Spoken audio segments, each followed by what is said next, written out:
Hello friends, எல்லோருக்கும் வணக்கம். Welcome back to my channel Kalaivani சமையலறை.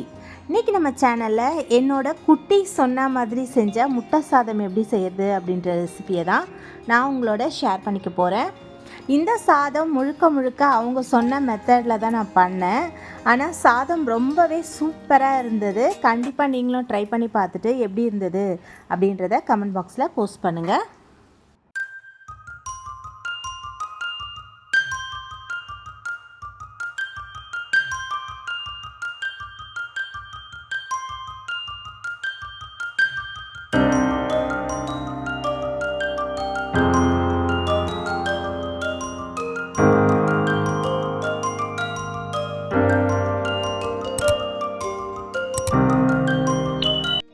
ஃபர்ஸ்ட் இந்த ரெசிபி பண்ணுறதுக்கு நம்ம கடாயில் கொஞ்சமாக எண்ணெய் விட்டுக்கலாம்.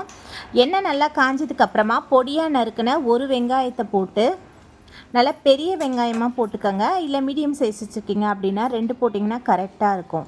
கொஞ்சமாக உப்பு போட்டு இதை நல்லா வதக்கிக்கலாம்.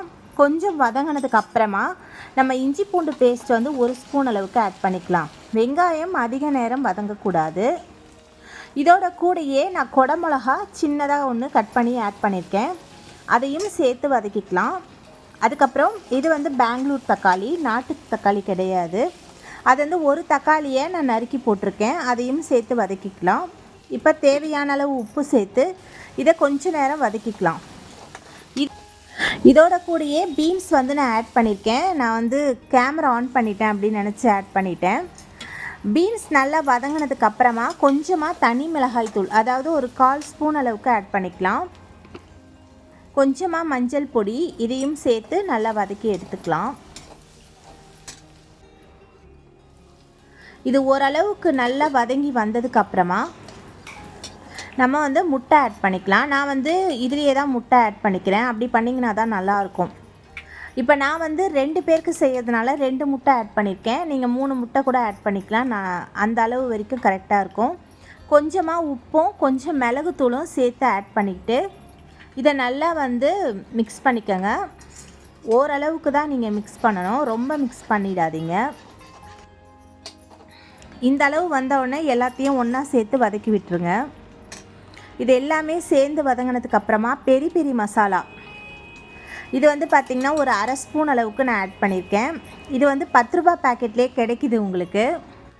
இதுக்கப்புறமா ஆரிகேனோ வந்து 1/4 ஸ்பூன் அளவுக்கு நான் ஆட் பண்ணியிருக்கேன். இதுவும் 10 ரூபாய் சேஷேலே கிடைக்குது உங்களுக்கு.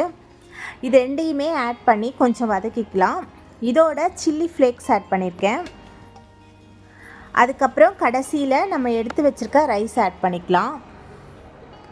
நான் வந்து ரெட் சில்லி சாஸ் அதை வந்து 1 ஸ்பூன் அளவுக்கு ஆட் பண்ணிக்கிறேன். இதோட கூடயே சோயா சாஸ் 1 ஸ்பூன் அளவுக்கு ஆட் பண்ணியிருக்கேன்.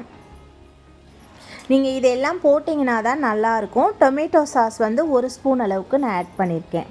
இது எல்லாமே ஒரு ஸ்பூன் ஆட் பண்ணி சாதத்தோடு சேர்த்து நல்லா மிக்ஸ் பண்ணிக்கோங்க. கொஞ்சமாக மிளகுத்தூள் ஆட் பண்ணிக்கலாம். உங்களோட காரத்துக்கு தகுந்த மாதிரி ஆட் பண்ணிக்கோங்க. இது எல்லாமே நல்லா வதங்கி வந்ததுக்கு அப்புறமா நான் வந்து வெங்காயத்தாள் எடுத்து வச்சுருக்கேன். அதை கொஞ்சமாக ஆட் பண்ணி சேர்த்து வதக்கிக்கலாம். அதையும் சேர்த்து நல்லா வதக்கி விட்டுருங்க. கடைசியில் கொஞ்சமாக கொத்தமல்லி ஆட் பண்ணி சாதத்தை நல்லா மிக்ஸ் பண்ணிக்கோங்க. இது வந்து பார்த்திங்கன்னா என்னோடய குட்டீஸோட லஞ்ச் பாக்ஸுக்கு தான் கட்டி கொடுத்தேன். எல்லாருமே ரொம்ப சூப்பராக இருந்தது அப்படின்னு சொன்னாங்களாம். நீங்களும் இந்த ரெசிபியை ட்ரை பண்ணி பார்த்துட்டு எப்படி இருந்தது அப்படின்றத கமெண்ட் பாக்ஸில் கண்டிப்பாக போஸ்ட் பண்ணுங்கள். இன்னும் ஒரு யூஸ்ஃபுல்லான ரெசிபியோட சீக்கிரமாக நான் உங்களை சந்திக்கிறேன். தேங்க்யூ ஸோ மச் ஃபார் வாட்சிங் ஃப்ரெண்ட்ஸ்.